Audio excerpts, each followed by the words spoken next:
Je continue sur les contes de Rabbi Nachman, le conte, le 11e, donc sur les fils échangés. Et donc voilà, nous en étions arrivés, je crois qu'on est à la 6e vidéo, on en était arrivé au moment où eh bien, le vrai fils du roi avait rencontré un personnage un petit peu curieux au fond de la forêt. Et ce personnage, il avait compris que ce personnage n'était pas véritablement humain, enfin c'était curieux. Et justement, il est écrit, il le suivit tout en craignant de parler ou de poser des questions. Car si un tel personnage ouvre seulement sa bouche, il pourrait l'avaler. Alors ça veut dire quoi? Le vrai fils du roi, on sait que c'est l'Aneshama, on sait que c'est cette partie divine qu'on a en nous, cette étincelle. Et là, l'étincelle divine se retrouve face à quelqu'un qui est plus qu'intrigant. Il sent sa puissance, il sent qu'il y a quelque chose qui le dépasse complètement. Il y a une intimidation quelque part. Il y a, alors c'est très rigolo parce que justement, ce sont des témoignages qu'on retrouve assez fréquemment de personnes qui sont allées voir vraiment des grands sages, des grandes sadikim, et qui, quand ils se retrouvent, ils arrivent avec plein de questions, et quand ils se retrouvent devant la personne en question, devant le sage, le tzaddik, eh ben en fait, ils ont tout oublié, tout a été zappé. Il émane du tzaddik une force, une énergie qui est d'une telle puissance au niveau spirituel que finalement, d'un seul coup, ça englobe, ça fait éclater tout un tas de questions. Ça nous replace dans une position complètement différente où rien que la présence de la personne va imprimer en nous soit des évidences, soit, je dirais, une espèce d'état d'être qui est d'une telle puissance que finalement, il n'y a quasiment plus rien à dire, ou plus rien à dire du tout. Voilà. Et c'est ça, si seulement il ouvre sa bouche, il va m'avaler. C'est-à-dire, en fait, c'est tellement vaste, c'est tellement infini, que finalement, je vais me fondre là-dedans. Alors, quand on commence et qu'on étudie justement des sages comme Rabbi Nachman de Breslev, avec lequel moi je travaille essentiellement, il y a effectivement quelque chose de tellement vaste, de tellement infini, que oui, je dirais c'est une immersion. On est baigné dans quelque chose et on sent que oui, ça nous dépasse totalement. C'est là que justement on va commencer à vivre, comme on va le voir dans le conte, tout un tas de prises de conscience, de réparation, de plein de choses finalement, qui d'ailleurs, je dirais, l'étude n'est pas quelque chose de suffisant. Rabbi Nachman nous donne plein de conseils et que nous, on a aussi notre part à faire naturellement, mais qu'en revanche, c'est, je dirais, sous la houlette, sous la bienveillance, l'amour de ce tzaddik qui est finalement, par moment, une forme d'intermédiaire entre nous et Hachem. Intermédiaire dans quel sens? Dans le sens de, c'est comme un tremplin. C'est celui qui ouvre les portes pour que justement on puisse nourrir cette relation avec Dieu, qu'on puisse véritablement découvrir ce chemin-là. Voilà, que lui a ouvert à des degrés que nous ne soupçonnons pas et qu'il l'a fait avant nous et qu'il l'a fait pour nous. Les grands justes, les grands tzadikim qui sont venus sur Terre, qui se sont incarnés sur Terre, la plupart n'avaient rien à réparer. Ils ne sont pas venus pour réparer des choses, ils sont venus pour l'humanité. Et ils sont venus finalement pour expliquer toutes ces choses-là, pour nous permettre à nous de pouvoir opérer des connexions, pour pouvoir opérer une puissante teshuva, c'est-à-dire véritablement trouver notre identité, trouver notre place dans ce monde, etc., et d'opérer ce retour vers le divin. Et donc, voilà. Donc, il suit cet homme-là. Il le suit, c'est-à-dire que, ça y est, je dirais, il a embrayé. On va voir, il est dit, il le suit, après il marche derrière lui. C'est-à-dire que, au départ, très clairement, c'est le tzaddik qui ouvre la voie. C'est le tzaddik qui montre par où ça va passer. Et que si on le suit, si on applique ses conseils, etc., alors le chemin, en fait, il commence à se tracer et qu'il y a tout un tas de portes qui s'ouvrent au fur et à mesure qu'on le fait. Voilà. Alors, qu'est-ce qui est dit après? Eh bien que sur le chemin, il va retrouver justement le fils de la servante, enfin, qui était devenu le roi, donc le faux fils du roi. Et, et d'emblée, il lui fait un signe pour lui faire comprendre que en fait, l'homme avec qui il est, c'est pas véritablement un homme. Alors il lui dit quelque chose, il vaut mieux que tu n'aies pas du tout affaire à lui. Mais alors pas du tout, parce que c'est pas du tout un être humain. Et il lui chuchote quelque chose à l'oreille, il lui dit, ça n'est pas un homme du tout. Bon. Ça veut dire quoi? Ça veut dire que en fait, et on va le voir tout au long du conte, la relation et le dialogue qui s'instaure entre le vrai fils du roi et cet homme-là, homme entre guillemets, donc le tzaddik, ça n'est que, le dialogue ne pourra être que entre eux. Jamais le faux fils du roi, donc le fils de la servante, ne pourra avoir un dialogue avec le tzaddik. Autrement dit, on dialogue par nos neshamot, par l'âme. C'est l'âme qui va être guidée, c'est l'âme qui va pouvoir entretenir et renforcer cette relation et créer ce lien, etc., etc. Avec, on le voit, toute l'humilité, tout le respect, je dirais au début l'émerveillement que ça peut susciter. En tout cas, si on y va avec notre nefesh, le lien, il ne pourra pas se créer parce que ce sont je dirais, ce sont deux mondes qui ne peuvent pas se rencontrer. Donc, c'est bien par l'intermédiaire de la Neshama, et c'est notre Neshama après qui va informer notre Nefesh. On va voir qu'à partir de là, d'ailleurs dans le conte, il ne se quitte plus. Ça y est. Et on va voir pourquoi. Puisque en fait, qu'est-ce qui se passe? Tout de suite, on le voit, l'homme au cheval, c'est-à-dire en fait le faux fils du roi, il voit que l'autre, il a un sac de pain. Et que lui, il n'a pas trouvé de sac de pain, il n'a pas trouvé de quoi se nourrir au fin fond de cette forêt. Et il va lui dire, il va le supplier, mon frère, ça fait de si nombreux jours que je n'ai rien mangé, donne-moi du pain. Alors une chose qui est certaine, c'est que dans ces terres inhabitées, donc dans ce monde-là, le Nefesh, il est plus capable de trouver sa nourriture. Autrement dit, qu'est-ce qui, lui, va le nourrir? Ça va être le fait que ce soit le vrai fils du roi, donc la Neshama, qui nourrisse ce Nefesh-là. C'est-à-dire, c'est une nourriture par la lumière, c'est une nourriture par le sens qu'on donne à notre vie. Il va être nourri d'essentiel cette fois-ci. Il va être nourri par quelque chose qui est, comment dire, qui n'a pas de déchets, entre guillemets. Voilà, je vais pas aller beaucoup plus loin, mais... Et donc, il va demander, il va lui dire, je t'en prie, donne-moi du pain, donne-moi du pain. Que lui répond le vrai fils du roi? Ah, il dit, dans un tel désert, rien n'y fera, parce que ma survie, elle passe avant tout, et donc, moi, j'ai besoin de ce pain pour moi. Autrement dit, là, j'ai trouvé, moi, là où il n'y a rien, moi, j'ai trouvé de quoi me nourrir. Mais si je te donne ça, alors je vais à nouveau être affamé, donc ça n'est pas possible.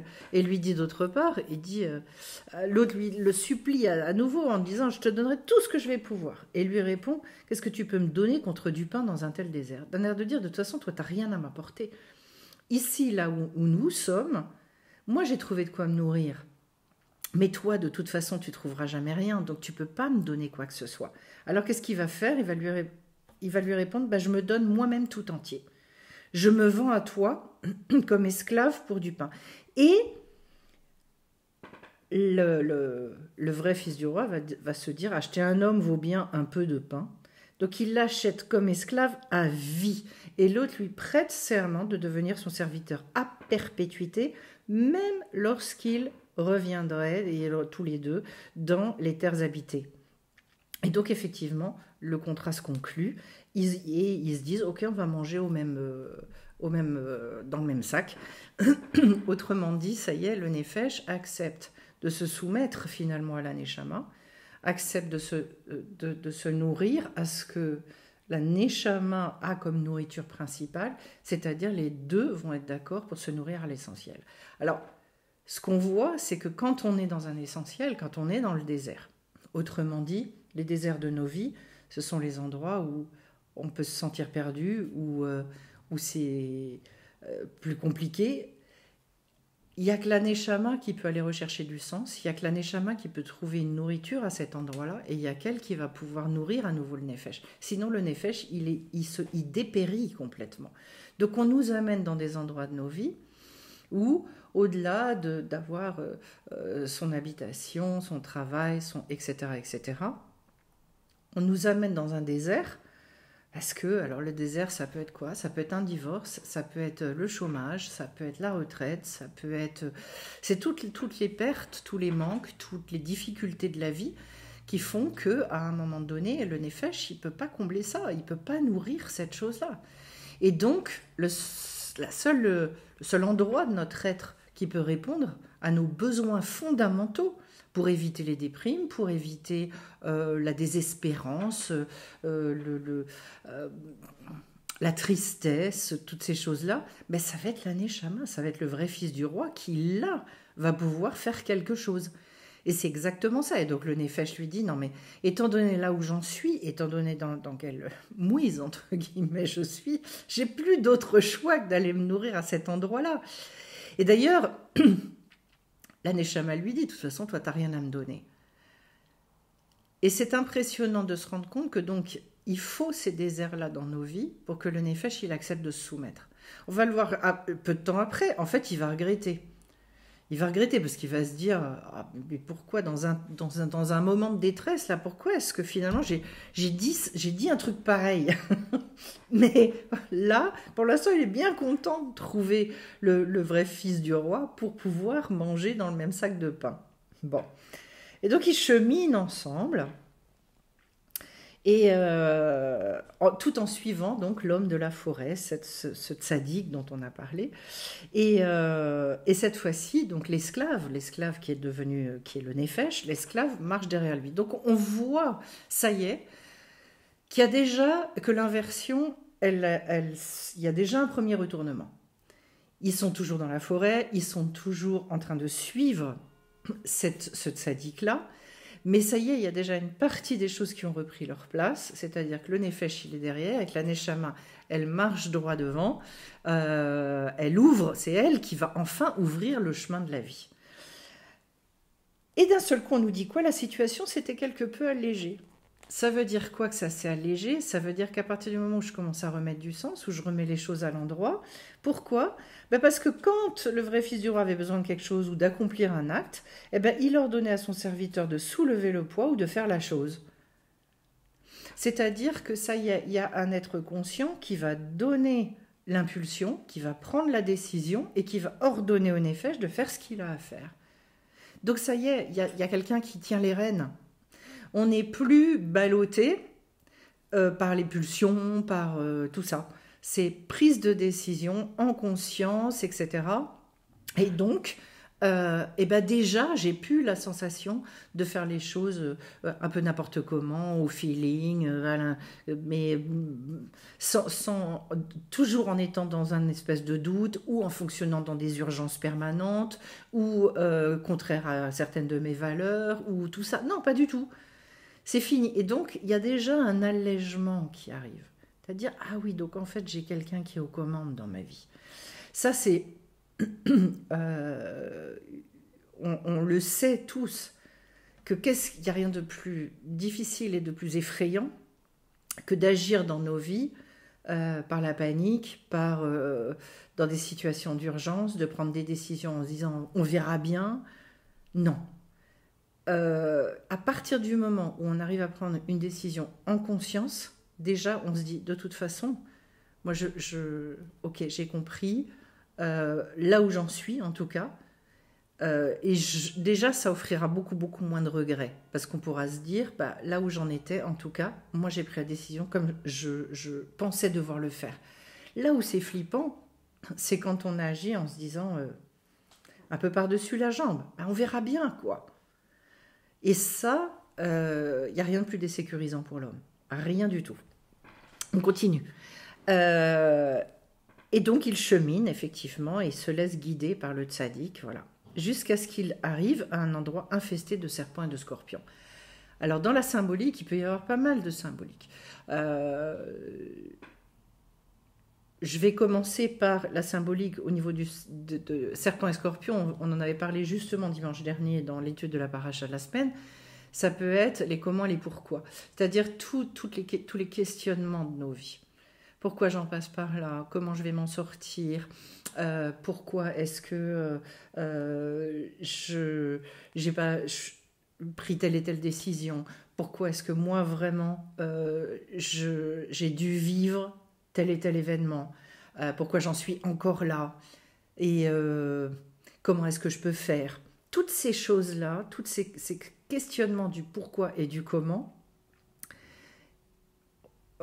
correspondent finalement à l'arbre de la connaissance du bien et du mal. C'est-à-dire le fait de croire qu'à partir du moment où je dissèque et à partir du moment où je comprends tout, je vais pouvoir trouver des solutions.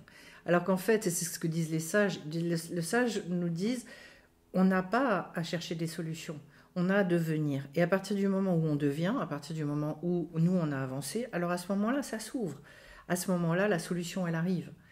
Bon, c'est tout un concept, je ne vais pas rentrer beaucoup plus loin, mais Adin Steinsaltz, lui, va aller le voir différemment, et c'est très intéressant, puisqu'en fait, ces deux animaux-là, serpent et scorpion, sont effectivement tous les deux le symbole de la mutation, de la renaissance. La mue du serpent, et puis le scorpion qui, pareil, est le symbole pareil, comme le phénix, etc., de la renaissance, de la vie, de mourir pour renaître, etc., etc. C'est-à-dire finalement un symbole de grande transformation. Donc on peut le voir, c'est pour ça que ce conte, les contes de Rabbi Nachman sont extraordinaires, c'est parce qu'en fait on peut aller très loin dans l'analyse des mots, etc., d'autant plus quand on le travaille en hébreu. Mais déjà en français, c'est passionnant. Et donc, en fait, c'est infesté de ça. Infesté, ça veut dire quoi? Ça veut dire tout un tas de questions. Et il va falloir, bien évidemment, répondre à un certain nombre de questions. Mais la nécessité fondamentale, ça va être de relier l'arbre de la connaissance de la vie et de la mort avec l'arbre... l'arbre de la connaissance, pas de la vie et de la mort, mais du bien et du mal, c'est-à-dire ce qu'on appelle l'arbre du doute. Il va falloir relier la connaissance à l'arbre de la vie, c'est-à-dire comment est-ce que toutes ces questions-là vont pouvoir muter, se transformer en vie, et que je vais pouvoir appliquer dans ma vie de tous les jours, dans mon quotidien. Pourquoi est-ce que ça amène la mort, l'arbre de la connaissance? C'est parce que justement, mijoter là-dedans, dans cette vision dichotomique des choses, le bien, le mal, etc., ça éloigne de notre capacité à réinsuffler de la vie absolument partout. L'homme, il a décidé, au travers d'Adam, il a décidé finalement d'abord il voulait comprendre, d'abord il voulait maîtriser, d'abord il voulait savoir. Alors qu'en fait, toute la réparation de tout ça, et on va le voir au moment du don de la Torah, dans toute la narration, dans le livre de Shemot, dans la Torah, dans la Bible, eh bien, on va voir que justement, les Hébreux qui vont accepter la Torah vont dire « Naaseh venishma », c'est-à-dire « nous ferons et nous comprendrons ». Et donc, d'accepter de mettre la compréhension après l'expérience, après la vie.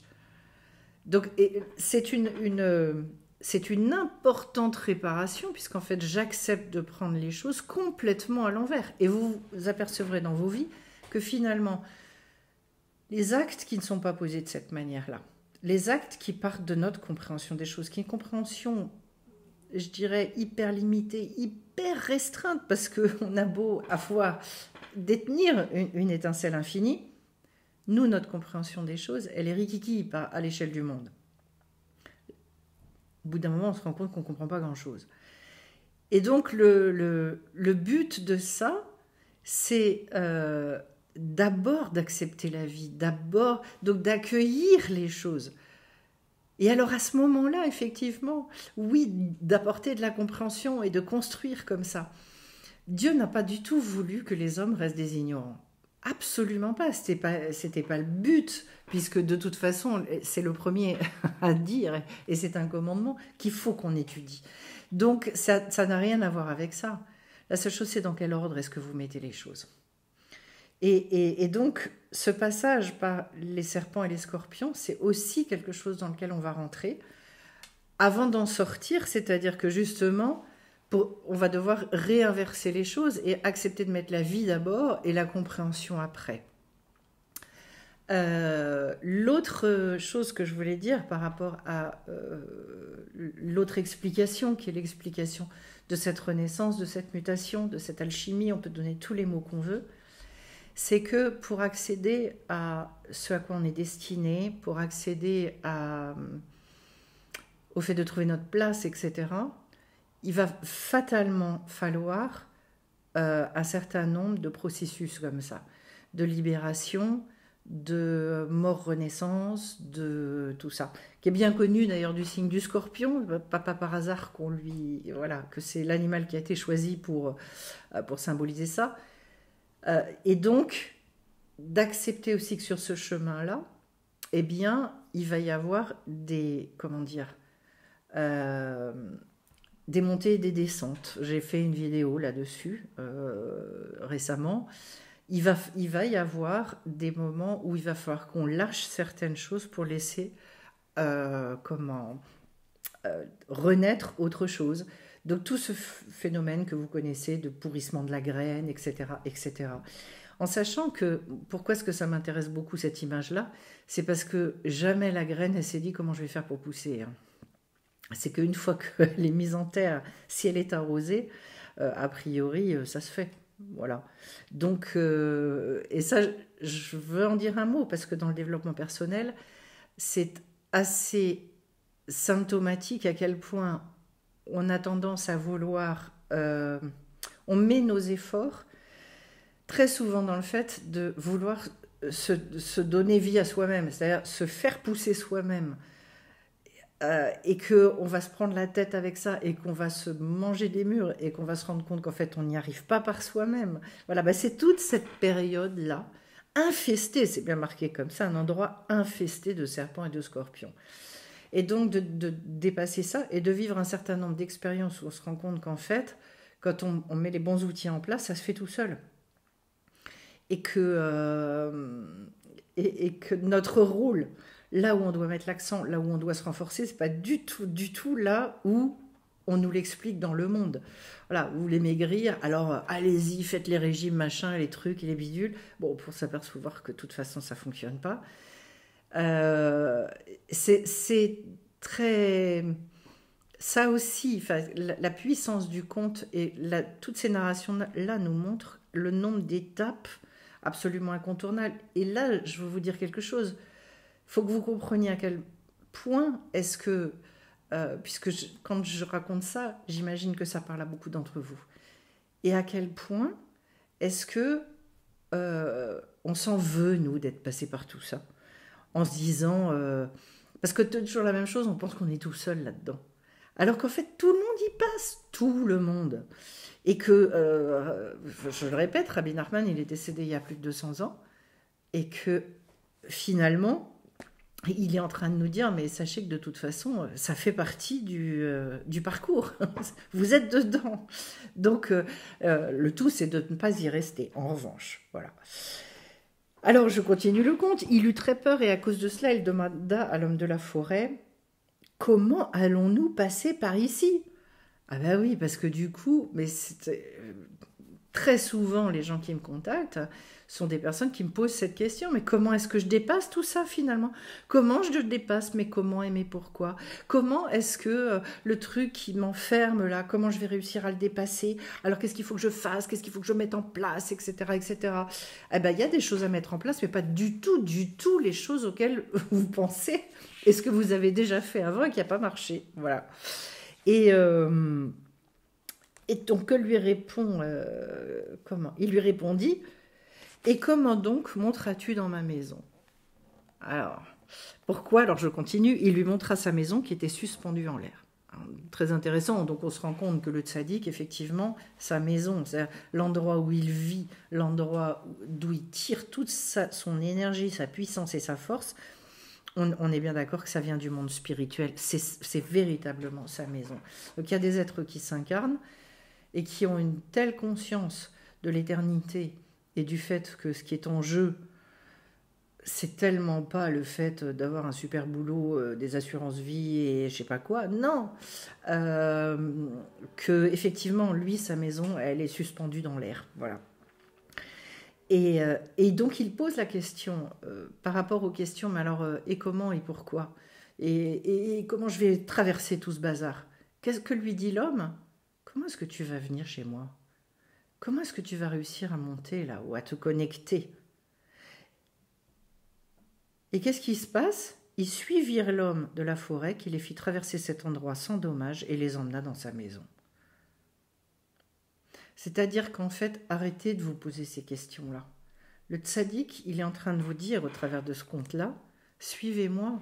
Moi, je vous ai laissé tout un tas de petits cailloux, et de toute façon, je vous tiens par la main et je ne vous lâcherai pas et je vous emmène chez moi. Vous voyez à quel point,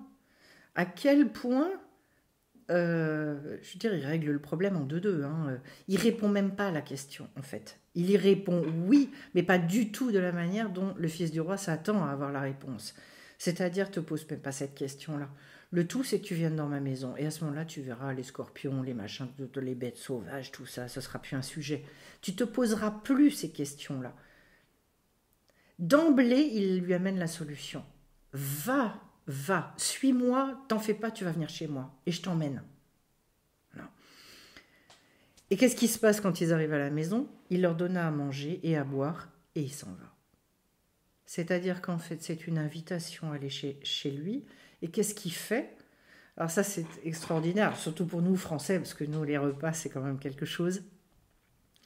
Le repas, c'est quelque chose de fondamental également dans la tradition hébraïque. Tous les repas de fête, les repas de Shabbat, tout ça, c'est censé être gargantuesque. Enfin, je veux dire, c'est censé être, je dirais, un jour de plénitude. C'est le jour où on est couronné, c'est le jour où on est roi ou reine de nos vies. Donc, en fait, c'est le jour, non seulement où on ne doit rien faire, mais où on doit avoir des délices à notre table, voilà, qui sont naturellement représentatifs de tous les délices spirituels également, bien évidemment. Et donc en fait, d'emblée, ce que fait le tzaddik quand il nous emmène chez lui, c'est de nous rassasier, c'est de nous donner à boire, c'est de nous donner à manger, et de nous dire de toute façon, t'en fais pas, moi je vais te nourrir, je vais te donner tout ce dont tu as besoin pour grandir, pour te renforcer, pour te sentir plein, justement. C'est lui qui va combler cette espèce de vide intersidéral que on a pu vivre parfois dans nos vies.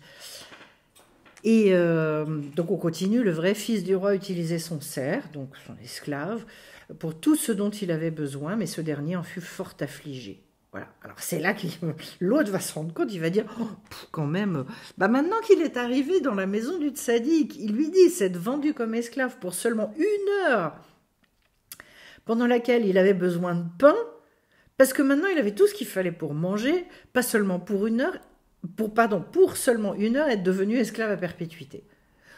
Ce dont il ne se rend pas compte, le Nefesh, à ce moment-là, donc cette partie très humaine de nous, encore une fois, qui n'est pas une sous-partie, enfin je veux dire, il ne faut pas mettre d'échelle de valeur en disant il y en a une qui est nulle et l'autre, non, il y en a juste une qui est faite pour obéir, c'est tout.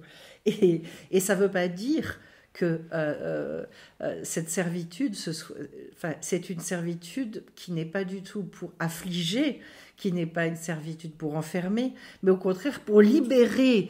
Vous voyez, c'est ça toute l'ambivalence aussi, qui est très très curieuse. C'est-à-dire quand le Nefesh accepte la servitude de se faire le serviteur de la Neshama, au début il ne se rend pas compte, il se rebelle, il dit oh, c'est moi qui vais faire. Mais en fait quand il y arrive, ça, ce dont il n'a pas conscience, c'est que c'est là qu'il va devenir libre. La bonne preuve, c'est cette scène-là. Maintenant qu'il a accepté cette servitude, ça n'est que grâce à ça d'ailleurs, ce dont il ne se rend pas compte, qu'il a pu monter dans la maison du tzaddik. Parce que les deux ont été embarqués. Et que le tzaddik qui dit pas moi j'accepte chez moi que la neshama, il invite les deux, il invite l'être humain entier, parce qu'il a besoin justement de leur montrer comment ces deux-là ils vont pouvoir se compléter, s'aimer, comment est-ce que le nefesh va pouvoir servir la neshama va pouvoir donner cette liberté au nefesh, etc. Mais une liberté saine dans le, je dirais, dans toutes les bonnes choses. Eh bien, la réaction, c'est quand même d'avoir un pincement au cœur pour le nefesh et de se dire, bah quand même, pour 1 heure où j'ai eu faim, où j'ai eu du pain parce que j'avais eu faim pendant plusieurs jours, et alors maintenant, j'en ai pris pour perpète, quoi. Parce que le nefesh n'a pas encore conscience que dans ce qu'il prend comme une servitude, en fait, c'est là qu'il va trouver cette extraordinaire liberté. Il va le découvrir au fur et à mesure. Au début, il y a une rébellion. Au début, il y a une incompréhension. Il y a quelque part, moi, je veux continuer à faire ce que je veux. Mais voilà, souvenez-vous bien que si les deux montent et peuvent aller dans la maison du tzaddik, de ce sage-là, pour se nourrir tous les deux, c'est bien parce que déjà les choses ont été remises à l'endroit et que le nefesh est devenu le serviteur de la neshama. Voilà. Donc, ça nous montre aussi, si je le prends d'ailleurs au niveau du collectif, que si on remet ça entre les dirigeants de ce monde, qui sont en fait des fils de servants, et les vrais fils de rois, qui sont pour l'instant ceux qui ne dirigent pas, le jour où il va y avoir une remise, je dirais, des choses à leur place, et que effectivement les dirigeants redeviendront des serviteurs, ce qu'ils ont toujours été, et que les vrais fils de rois seront réellement et tiendront les rênes de la royauté, ça signifie que tout le monde sera heureux, ça signifie que tout le monde aura sa nourriture, ça signifie que tout le monde sera à sa place et que tout va rouler. Donc il n'y a pas de laisser pour compte dans l'histoire. Et ça, j'aime beaucoup cette notion-là, de se dire, faut arrêter d'avoir un espèce de truc dichotomique ou vengeur, ou c'est juste une question de place, comme on va le voir à la fin du conte. Donc il n'y a pas... Qu'est-ce qui fait que quelque chose devient mauvais? Ça aussi, c'est une définition. La définition du mal, selon les sages, dans la tradition hébraïque, est fascinante. Il dit le mal en soi, il n'existe pas. Le mal, c'est un bien qui n'est pas à sa place. Un bien qui n'a pas été fait soit au bon moment, de la bonne manière, avec la bonne mesure, etc., etc. C'est ça, la définition du mal. Et donc... on parle là du mal selon la Torah, c'est-à-dire la Torah n'aborde pas le mal absolu, elle parle de ce à quoi nous on est confrontés, le bien, le mal dans nos vies. Voilà. C'est uniquement ça, la mesure, le moment, le temps, oui, moment, le temps c'est la même chose, et le troisième m'échappe, mais peu importe. Vous avez compris. La façon de le faire, etc. Et de comprendre ça, ça veut dire qu'il n'y a pas de notion, ce qui est pour moi fondamental, de condamnation de quiconque. Donc on condamne ni le nefesh ni la neshama, de même qu'on ne condamne ni les dirigeants ni les gens qui sont restés pas à leur place en tant que vrais fils du roi et qui n'ont pas trouvé leur place, on condamne personne. Mais en revanche, on dit à tout le monde, il faut se réveiller, il faut avoir conscience d'eux. Et vous imaginez bien que dans notre vie, au niveau du collectif, les dirigeants n'iront jamais se poser ces questions-là. C'est-à-dire que la responsabilité primordiale, elle incombe à qui si on veut que le monde il évolue? Elle incombe justement aux gens qui sont des fils de roi, véritablement. Donc le fils du roi est dans la symbolique fils de Dieu, fils d'Hachem, c'est-à-dire véritablement... tous les gens qui ont cette neshama, cette âme-là, c'est à eux de prendre conscience de leur lumière et c'est à eux de trouver leur place, parce que les autres ne vont pas dire d'un seul coup, du jour au lendemain, bon, on a compris que nous, on n'avait rien à faire là. Voilà. Et comment ça se fait? Sûrement pas en se disant, je vais aller prendre leur place à eux dans un système qui, de toute façon, est un système obsolète, mais tout simplement en se positionnant eux dans leur lumière. Bon, il y aurait beaucoup à dire là-dessus, mais de la force du bien, je vous l'ai déjà dit, hein, la force du bien, en fait, elle est supérieure à la force du mal. Autrement dit, si on arrive à incarner ça tous et à ne plus avoir peur de ce qui se passe de l'autre côté, ça veut dire qu'en fait, le système, il s'effrite de lui-même. En fait, ça tombe tout seul. Voilà. Donc, est-ce que... oui, je continue un tout petit peu. Il poussa un long soupir. Comment en suis-je arrivé là, d'être devenu esclave? Et l'autre lui demanda, quelle grandeur avais-tu donc préalablement pour soupirer ainsi? Alors c'est très intéressant, c'est quand l'Aneshama voit le Nefesh, en fait, regretter, lui dit, mais en fait, est-ce que tu t'es déjà posé la question, toi, fondamentalement, au niveau de ton identité, où était ta grandeur? Quand on se pose la question à nous-mêmes, et qu'on se dit finalement, qu'est-ce qui fait de moi un personnage qui est complètement infini, illimité, éternel aussi? Quelle est la partie de moi qui est éternelle? Ben, on se rend bien compte que c'est pas notre Nefesh. On se rend bien compte que c'est pas lui qui peut diriger. On se rend bien compte que celui qui porte les valeurs, celui qui porte l'énergie, la lumière, tout ça, ben, c'est pas cette partie-là de nous qui, de toute façon, est une partie qui est amenée je dirais, comment, à la fois qui est amenée à s'épanouir si elle se soumet à la Neshama, ou autrement qui est amenée à se flétrir complètement et je dirais à pas pouvoir exprimer grand chose de vraiment vivant, de vraiment euh, créateur, etc., etc. Et donc voilà la question à un moment donné. Et donc de poser cette question-là sans toujours la même chose, sans dénigrer le Nefesh, mais juste de lui montrer, de lui dire, mais sache que de toute façon, de toi-même tu peux rien. Tu veux devenir grand? Accepte ta place de serviteur, parce que c'est là et en tant que serviteur que tu vas pouvoir exprimer quelque chose qui te dépasse. Voilà, et puis je vais m'arrêter là, on continuera la prochaine fois. Eh bien écoutez, plein de bonnes choses à vous. Encore une fois, formation sur la Teshuvah. Je vais faire une petite vidéo justement sur la démarche spirituelle et la Teshuvah. Je vous retrouve bien vite. Merci pour vos commentaires, vos likes, et puis à très vite sur la chaîne.